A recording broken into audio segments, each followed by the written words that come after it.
So firstly, I'm Ravi Sharma from Respublica. Thank you first to Ranjan and Baker Street team for inviting me, and thanks to you all for listening. I know there's plenty of other things on a nice summer's evening we could all be doing, so thanks very much for listening. As Ranjan said, I sustained a little bit of an injury yesterday. I think I got carried away watching Neymar and Messi, and probably one too many step-overs did me in a bit, so apologies for that. And if I'm not as mobile as I'd like to be, to get around and talk to as many of you as possible at the end, then please do come to me so we can have a chat. That's one of the big things for me, is to be able to also chat to you guys and find out what you're doing. I'm going to tell you a little bit about my sort of past and how I got here, but not too much, because I'm so much more excited about the future. So a little bit on the past, and just sort of go on a bit of a co-living journey. You know, what's the market doing today, from a consumer perspective, from a funding perspective. What's the vision that we're trying to deliver, and kind of where we are with that. So, without further ado, there we go. Again, on my story to getting here, I did a law degree, was sort of on my way to that nice shiny office in the tower, probably would have been bored for the next decade, but I was rescued, depending on which way you want to see it, by my brother, who sort of said, look, I was just starting this trading business, it's going really well. But it wasn't quite, only fools and horses, but not that dissimilar, maybe on a slightly bigger scale, containers of consumer goods, and it just started taking off. I said, okay, fine, let's give it a go. And from that sort of let's give it a go, we took it from a sort of 0 to 70 million in turnover. What really sort of took it to a really good place was when we digitised the whole business. So what was before a very manual-led sort of small network-based business, we really opened up, and we were representing a lot of the biggest consumer goods companies in the world and trying to connecting them with developing markets. And that's we got to a great place with it. We exited it in 2015, really fortunate. And then we sort of took a breath and said, right, what do we do now with our lives? So that's the precursor to sort of co-living. But in between that time, my brother's here, by the way, and I leave it to you to decide who's Dale and who's Rodney. But in amongst that time, actually, as well, not being content with doing the other business, in 2005, we bought a home, and it was a new build, and we were one of the first ones on the site. So we saw the rest of the site sort of being built up around us. And as you do, sort of looked out and said, all right, so this is not that complicated, is it? You buy a piece of land, you go get planning, you get your architect, and then you build it. Simple stuff. Who here has thought that to their peril on their first projects? Anyone? Yeah, well, yeah, it was a perilous journey. And the first ones were not anywhere near that smooth, quite tricky. But we got there, we had a good team, and we were just doing this programmatically alongside our main business. Nice developments like the one behind, which is in Tunbridge Wells. We did 11 townhouses, some nice sort of design features. Probably ended up doing just over 60 million in sales. The full value chain from sort of land assembly, planning, building, and selling. It's really, really, really good fun and a great learning experience. That's a few more of the sort of stuff we were doing.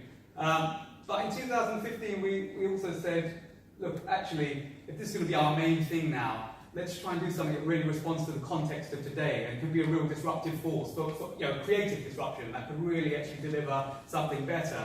And for us, it was very clear that the living experience, particularly for young professionals, was pretty awful. And we could see that they were coming out of these great student accommodation places where everything was taken care of and having a great time, and then moving to your sort of one bed on top of a chicken shop on Ballymai Street, and it wasn't fun. It wasn't a great experience. So we said that there's got to be there's got to be a chance to actually 10x this experience, and how do we do that? And how do we also make it such that it is value engineered to be affordable? At the same time, we've got development that really also gives community, because that was another thing that we saw, that actually all these developments, your standard sort of 100 flats with a Tesco's underneath that no one ever talks to each other is fine. You can make money doing that, but actually there's got to be something more. There's got to be something that actually delivers community, delivers price, and delivers a great experience. So that was our sort of thought process going into Respublica. Just a word on the team, because as always, team is absolutely crucial to being able to deliver on the vision. I just mentioned a couple of them. I mentioned my brother. That's really awesome that we get to work together and have quite different skill sets. Paul Spencer was head of boutique hotels at Intercontinental Group. He launched about 10 different hotel brands, looked after a portfolio of 25 hotels, lives and breathes operations, customer experience, all that sort of stuff. So he's a fantastic guy to have on board. I'll mention some of our non-exec directors, and I'd really encourage you to seek out some great sort of non-exec directors as well if you have the opportunity. Stuart Robertson was chairman of planning at CBRE, currently advises TfL on major placemaking projects of that nature. Trevor was MD of Barratt's, although we're not building stuff like Barratt's. He was MD of Barratt's and was building about 1,000 homes a year for the last 10 years. A good guy to have looking at your due diligence and appraisals and so on. We've got John Kennedy, who's also an investor in the business. John's a pretty special guy. He started the Brandau Group, which was one of the first student accommodation providers. Grew that, sold it for over $1 billion to the Canadian Pension Plan, then started Coral, which was another student accommodation provider, which sold to GSA, now GSA Coral. So they've got 15,000 rooms under management, another 15,000 in construction. So good guys to have on board if you're trying to go down this route. And I think it's a bit of a rule now that any business I ever want to do going forward, I want someone who sold it for $1 billion first. That way you kind of eat before bullshit on stuff that you're doing and sort of point in the right direction. So it's very useful. It's good, I think it's always useful to start with the question why. Why co-living? Why do we need this? What's the big kind of macros that are driving this? And one of the key things is the densification of urban centres. Over the last decade, people have rushed back to living in the city. Actually, if you look at urban centres in London and do a 2-mile radius around them, you'll find that 50% of the population are 20 to 29, which is nuts. But those are the people that are really driving this change of getting back into the centre. So our city centres, which were once derelict, being regenerated, but they're becoming much more denser, which leads to some other things. But you think about what is the product for these guys? They're staying in the city centre. Only 1 in 5 of them is married. Probably the rest are on Tinder or whatever. 32% of them walk to work. Probably not in London, but some of the other cities. But clearly, they don't want to be spending their time, commuting. So what is the product that actually it responds to this change? The Centre for Business in London commissioned a report, and their finding was they thought that all young workers, which they class 20 to 29 in London, apart from those in the financial sector, no one wants to socialise with them anyway, are going to be in some form of shared accommodation. Because it's just the way it's going. Urban centres are getting much, much more dense, and I think, frankly, we need some innovation in terms of how we make that work. And the impact of that sort of densification, there are lots of different impacts, but 3 sort of main ones I want to touch on. One is that rents are completely unaffordable, right? So the median rent for a 1-bed apartment in inner London boroughs is just under 1,400 quid, which is nuts, right? Not everyone can afford that. And buying, we know it's out of the question, right? You're going to have to save the KPMG or PwC. One of those guys did a report that said it's going to take, on average, 20 years for someone who starts saving today to own their first home. So that's out of the question. And then you've got to think about as well what's happening in this sort of also the digitisation of the way we live today. So we were talking earlier about this, and we said, look, when we come out of here, most of us are going to whip out our phones, we're going to press a button, jump in a car, get dropped off home, and never have to put our hands in our pocket. It's going to be a seamless experience, and it's magical, isn't it? And yet, we're experiencing that in all different parts of our life, this seamless, magical, on-demand experience. So it seems wrong to think that actually in the big expenditure that we have in our lives, in property, we should expect people to be filling out tenancy forms and filling out, paying fees for this and fees for that, and taking 3 weeks to get your plumbing done. I think we're actually going to see the end of all of that, or we probably should, because we're in an on-demand world. We've got these digital nomads who are really used to service, and I think property needs to step up its game to be able to deliver that. So we're sort of having a shift away from just being concerned with the hardware of property, if you like, to be concerned with the software. What is the user experience? What are the jobs that need to get done for people, and delivering the product more around that? Just a probably quick question. WeWork now is the largest occupier of commercial space in London. Which is pretty nuts for a company that started in 2014. But what is WeWork selling? Are they selling a desk? Not for the prices they charge. They're selling a brand, they're selling an experience, and it's the software of property that we really need to, I think, be aware of when we're crafting our own products. So what is co-living? in many senses, it doesn't matter in terms of the actual title of it, but in terms of shared living, I'd probably say there are a couple of things which are sort of probably fixed and need to be common to it, and then the rest is really open and all to play for. And that's probably the biggest takeaway, I think, is what is co-living? That question can be decided by sort of all of us in this room in terms of looking at different typologies, iterations. It's all to play for. There's no fixed definition of this yet, because it's just emerging. But as I said, a couple of things which are probably core. One is, what is the optimization that we're delivering to to our customer, to our member? Yes, we're talking about shared spaces, but are we delivering community? Are we delivering better cost? Are we delivering service? There has to be optimization, because we're not bringing something new to the market that's not better than what's already there. The second point is, of course, community, because there are other models, micro-living and so on, which are more about just providing smaller spaces, which is fine. I think if we're talking about co-living, shared living, at the heart of it is community. And when you have community, then you usually need shared spaces, and then you need someone to manage and activate those shared spaces. So it's a strong service element. So I think those are the things that are common to co-living. Everything to play for in the rest of the stuff. So if we're talking about short stay and long stay, there's some great short stay examples in Amsterdam, Zoku, the student hotel. People are thinking about it in a more long stay way. People like Irby or Common in New York. Large scale, you probably come across the Collective, 500 beds, really large scale. There are people also doing smaller, 10 bedrooms, people like Node, Norn. So there's really everything to do. I think also in terms of demographic, a lot of people are focused on millennials, which is in a way the low-hanging fruit. But actually, I think you can also think about how does this concept translate for over 60s?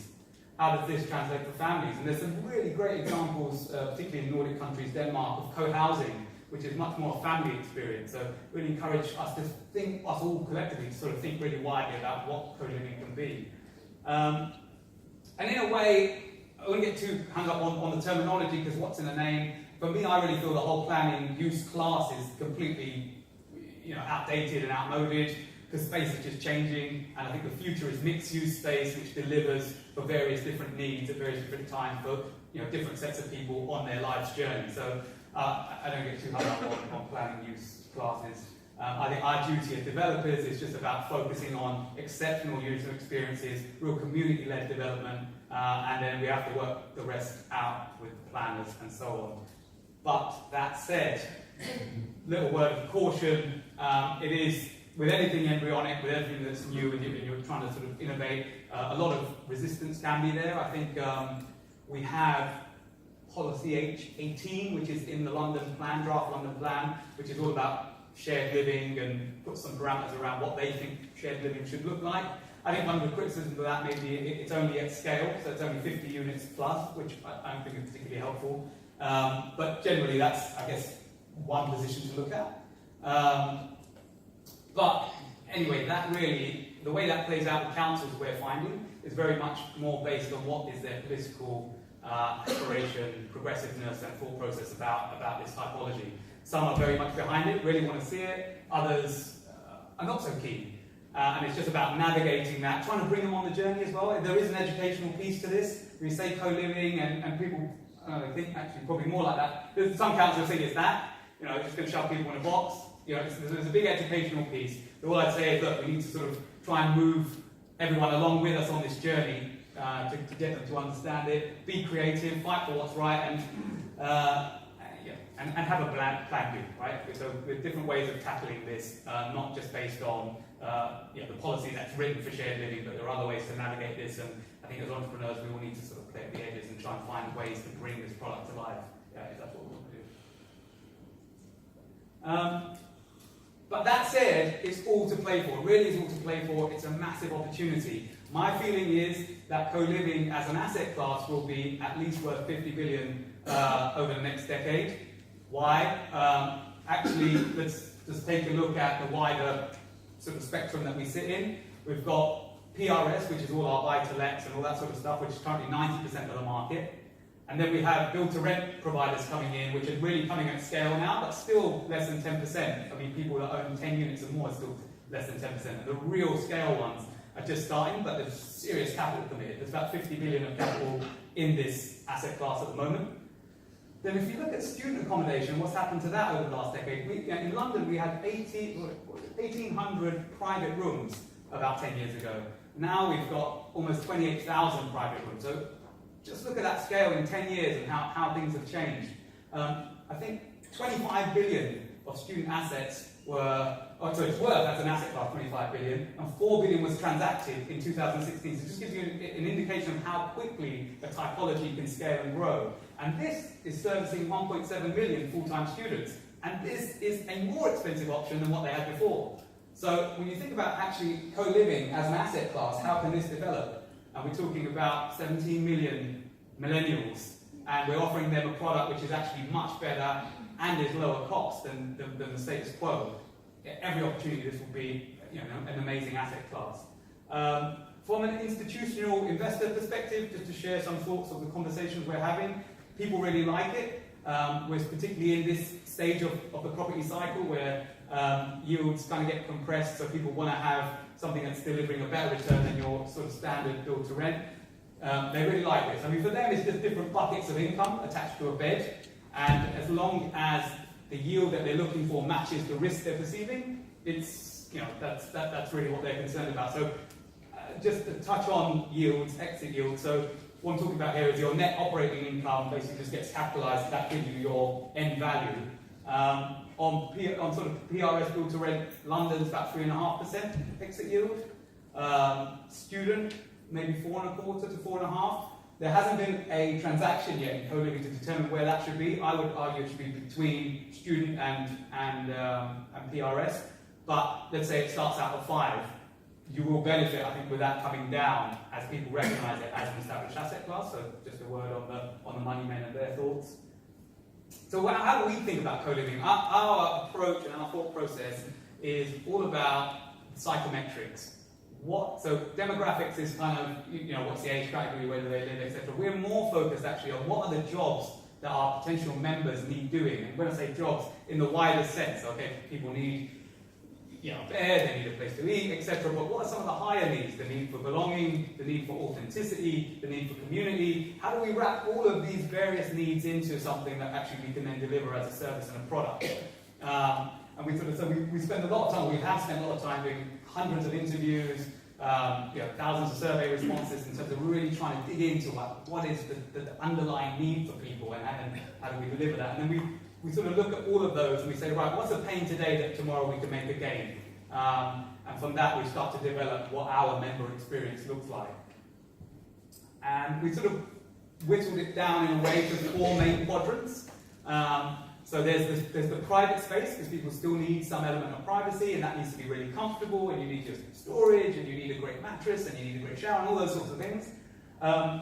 You need great social spaces, because people want a place to interact, but we're all really design conscious now, and people don't want to go to places that don't fit a design sensibility that sort of represents them. So having great spaces, so in the scheme we're doing now, there's co-working, gyms, bars, restaurants, art galleries, all these types of things that really give a mixed experience and an opportunity to engage in different activities. There's the convenience and sheer delight that we're really trying to give our members as well. So making the user journey as seamless as possible. Imagine no paperwork, no deposits, just turning up with your luggage and the rest is all taken care of. Imagine everything being on your app when the light bulb goes or whatever, you just click a picture and it's just dealt with. So this is what we're trying to deliver in terms of a convenient experience. Community, which is absolutely massive. How do we get people to be able to interact, whether it's through our program of events, which are around different shared interests, whether it's, again, using technology to be able to connect with people in your building and say, hey, who wants to go watch Brazil, rather than go to that crappy property talk that's going on, or whatever. So people can really sort of interact and communities at the core. I think I've addressed that's all 4 of them, yeah? Okay, good. So that's where we are. Technology is a big part of what we're developing, because for us, the operational platform is what will enable us to really scale, and make all of the processes which currently exist today very, very seamless, and allow our people then to actually be very much more hospitality focused. Because we don't want to lose the human connection, we want to create efficiency, but we want that to be an enabler for our people to actually then go ahead and deliver an amazing hospitality experience. So all of that then, I guess, all rolls into what is our member experience, what do we stand for, what's our brand about. And for us it is an unparalleled member experience, one that is super easy, super convenient, and really delivers on the experience. One that is crafted for the location. So we're not about sort of doing, oh, all right, so we've got our schematics for this, let's go and roll it out, 10 of those. No, we want to actually really respond to the location that we're in. For instance, our first one, which I'll talk about, is in Camberwell. Camberwell's a real arts place, it's got a real sort of vibe and a buzz, and how do we incorporate all of that into delivering an experience that tells the story of Camberwell actually with pride? Unscripted moments that make you smile. You know, you're coming out there, you know, we know, imagine, what I'd like to think about is hotels and hospitality, and they've got you for maybe 1 night, 2 nights, and how much effort they put in to actually create those little glimmers of magic. And now imagine you've got your tenants for years, 1 year, 2 years, 3 years.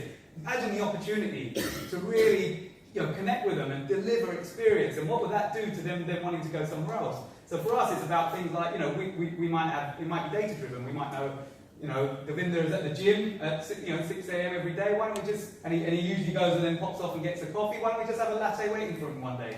Wouldn't that be nice? You know, we know that Priya's into her yoga, and we say, you know, Priya, why don't you, a couple of mates have the studio for free. You know, do a class, and if it works out, you can have it every week. Just these little things. We can't do them all the time. It's not you're going to get coffee every day for free, but those little sparks, those little moments to just make you smile. And then it's about belonging as part of a group, as part of a community, and inviting the community in and showcasing the best of the community. So, you know, whether it's art or whether it might be for that location, really trying to provide a platform that allows people to bring that. So we try and incorporate all those elements into a scheme that we're doing at the moment in Camberwell. Camberwell is in between Brixton and Peckham. It's really vibrant. It's a great leisure destination. If you pass on Friday, Saturday night, the bars are full. It's got a great art scene, and the Camberwell College of Arts is there. And our site is about a 5-minute walk to Denmark Hill Station, which gets you to Victoria and Farringdon and etc. We've got Oval Tube Station just down the road.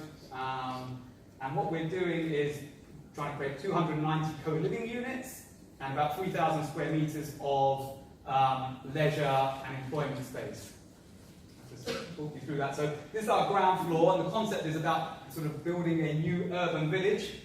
Some of these names, I mean, they're not all signed up yet or anything, but it just gives you a flavour of the type of thing we're trying to do. So as you walk through the building in the middle, this is an indoor walkway. It's 8 meters wide, double height, landscaped, art installations, seating areas, and then all of the other spaces come over that. So we've got the co-working, 2 stories of co-working. On the left in purple, you've got the gym, fitness studio. In the middle part, you've got the art gallery and sort of flexible cafe space, and then a restaurant, and then art studios around the edge. So that's our sort of more our concept for what we feel in terms of mixed use and delivering something that, again, is a great benefit for the public as well as the people that live in the building, and really enables people to enjoy the space. This is a sort of just look at our private studios, so they range anywhere between sort of 20 and 30 square meters. And what's our vision? So where are we taking this? What are we doing? At the moment, we've got the Camberwell site. We've got another one that we're just starting in Wandsworth. We've got another couple that are in legals. So we're trying to grow the platform. But our vision for the future, for the next 10 years, we want to be in a place where we've created 2 billion of assets, have 71 assets under management, and really be the brand leader in co-living. And it sounds really grand, and it's going to be a tough ask. But having said that, it's not doable. It's not impossible. And actually, it starts simply by saying, right, this year we want to get 2 sites in planning, which we have. Next year we'll get 3, and then we'll get 4. And these will be of a certain scale, but it's possible to do it. And then we'll also look at, as well as developing our own stock, doing management contracts, because by then people see, right, these are awesome places, why don't you come manage my building? And it will grow. So this is the ambition. Maybe, why don't we have a 10-year meet-up and see if I turn up, it probably went well. If you don't see me, then yeah. We'll see. In terms of, then I think, what are the opportunities for us in this room to collaborate? Because we're very much about that, and we're really open to doing stuff. You know, if you feel that there's an opportunity to add value to each other, please do reach out on LinkedIn, and we can chat tonight as well. But we're looking for sites primarily. We're looking to deliver anything sort of net sales area between 20,000 and 200,000 square feet per development. So a minimum really of 50 co-living units. So something that might be equivalent to say 25 conventional apartments. We are up for purchasing underperforming hostels, hotels, student. We're open to JVs. If you come across an amazing piece of land and you think, yeah, I'm not quite sure I'm ready to do a 300 unit scheme right now, give us a shout. Come on the journey, let's do something together. We're all up for that. And we'll be raising, we're going to be raising sort of more funds later on in the year, both on the property assets individually, but also just on the company. So if you want to come along for that journey, I won't say no to. So this is maybe some of the ways that we can all sort of interact and do things together. And that is really it for now. And thank you for being a delightful audience. And if you have any questions, then maybe...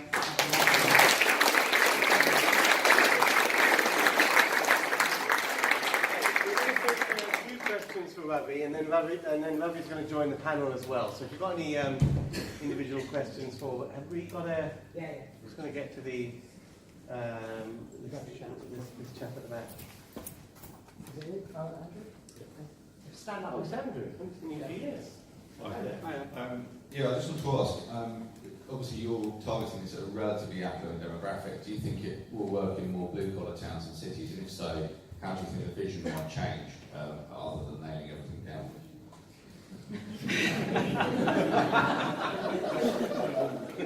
It's a really, really, really good question. I think for now, there's certainly a comfort in raising the first developments in places where there is a real upward pricing pressure and a real need. But we were talking about this earlier as well. I think as an emerging typology and as a sort of vision of what we want to deliver, even on this product, we want to deliver it at a discount to what you would get a typical one bed for. And that's an all-in price, including council tax, utilities, all the rest of it. In terms of going forward, I think actually there will be iterations of this where actually people say, you know what, I'd actually rather live here even if it was the same price. So then you can actually look at some of the areas outside of London and some of the other cities, which you then say it's not about necessarily delivering a cheaper option than what might already be fairly affordable in terms of one-bed apartment, but actually people choosing this as an alternative and choosing this as a way to live. So I think it's there to be done. Yeah, we've got our land up north. Hang on a sec, let's get the mic to you so that everyone can hear you. Go for it when you get the mic. Yeah, okay. We've got land, my name's B. Gull, by the way, and it's Olivia Johnson there, expert property rental guru. She's written a book on property, but basically we own land up north, and we'd be quite interested in speaking to yourself with a view to joint venturing and realising the build on that land, Sheffield, the price of Sheffield are coming up. So this is in tune, in line with what we're doing. So just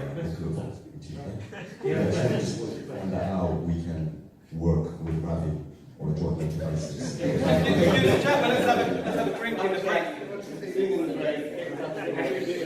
Questions rather than statements. I'm going to cut on statements. Let's have this start back again. I've got to get into David giving known. Go for it. Hi, Ravi. Just wondering what the council's view has been to your vision, because obviously at the moment studio spaces need to be about 32 square metres. Yeah. Just wondering how those conversations have gone. It's been mixed. Some councils are really up for it, and they really see the vision and they see the need, and they see a demographic which isn't enjoying the living experience and opportunity to elevate that, and also, I don't know if the HMO providers would like this, but an opportunity to release some of that HMO stock back to family housing. So some of them sort of do really get this. On the other hand, others are not that progressive, and actually what they say, and when they see this, they are firmly wedded to the thought process that square footage equals quality. So for them, anything that's not minimum site space standards is substandard. So it's a journey. It's a journey of education, and it's a journey. Not to be patronised, but it is. It's trying to really. There's a lot of these. We're talking about councillors who are in their 60s. Why can't you just build normal apartments? Refer to slide one. But it is an education piece, but it's going to be a battle. Have you mentioned the London plan change? I should mention the London plan. That's absolutely right. There is the draft London plan. Policy H18 talks about shared living, and it does lay out criteria for shared living development. So we do have some policy background for this now, which is great. And I think the London plan will be adopted sometime next year, so then it will really come into force, and council perhaps won't be able to hide from it quite so easily. But right now, it's much more political. I mean, the reason why that's so important is that up till now, the whole co-living, shared living space has not been recognised at all. It's now being adopted in the draft London plan, which is a significant step in the right direction for normalisation of this whole thing, isn't it? Sorry, anyone else? Let's take, I'm just going to take two more. Take this gentleman here and this gentleman at the front. Hey, Ravi. Do you ever see, as you expand the Respublica sites, do you ever see this concept of where tenants are able to roam between Respublica sites in different cities? Great concept, great vision actually, and I think some people are looking at that already. You know, where I guess they're not going deep into a territory, but they're more saying let's have 20 rooms here, 20, and trying to create that sort of for that global nomadic type, digital community, if you like. I think we are more keen to sort of really deliver deeply in the city first, and then sort of go out. But absolutely, that would be the dream, right? In 10 years, someone says, I love living in Respublica, Camberwell. Now I'm going to go to Respublica, Brooklyn or whatever, right? That would be amazing, and definitely part of our sort of longer term thought process. Certainly change the image of the traveller community. Yeah. Branding. Hi, can you speak a bit more about the revenue streams and how you see that working? Do you envisage revenue coming purely from rent, or are there other value-added services like cleaning or access to the gym or whatever it might be? And then linked with that, are the costs of running this perhaps higher than, for instance, HMO services, and how do you offset those costs? Yeah, so the yes in the first place to both, and in the first instance in terms of revenue streams, at the moment we're very sort of focused on, like, this is the residential normal sort of revenue stream from rents. These are our rents from the various commercial spaces, and from the commercial spaces we're looking to do a mix of operated by ourselves and also trying to bring in some best-in-class brands that then we're co-creating value in that development, and it works for everyone. But in terms of kind of what you're alluding to in terms of maybe more F&B or cleaning or other things, I think there are absolutely those opportunities. At the moment, we just haven't really focused on it in our modelling, because we want it to work standalone on this. But absolutely, there's a massive opportunity for that. For sure. And I think, sorry, your second point was about the higher cost. Absolutely higher cost as well. But then relative to each unit, it's probably not higher cost. So there are higher costs to delivering this as opposed to even the standard build to rent when you've got one guy at the front and that's it. But actually, you can amortise that over much more units. So it gives you the opportunity to actually really deliver more and not necessarily keep the cost up. On that subject, I just wanted to ask you a question actually. And on advertising over a number of units, you mentioned you were looking at doing streams at a minimum of sort of 50 units. Do you have, there must be surely that would be a cut down version of the amount of communal spaces and communal amenities that you can do. There must be a threshold that. Yeah, and I think that's can do it. That's right. So I think for us, 50 is the minimum in terms of being able to deliver some of that, and we won't be able to deliver all of it, like that sort of urban village that I showed you. So for us, I think that's probably our cut-off point where we say, well, below that, it won't make sense in terms of the dynamics to deliver the communal space that we want to and the service that we want to. So that's where we are. But economies of scale definitely work, and for us, actually, the sweet spot is more 200 units plus. Yes. That would, I get that. Okay, absolutely brilliant. Can I ask people to just put a big round of applause?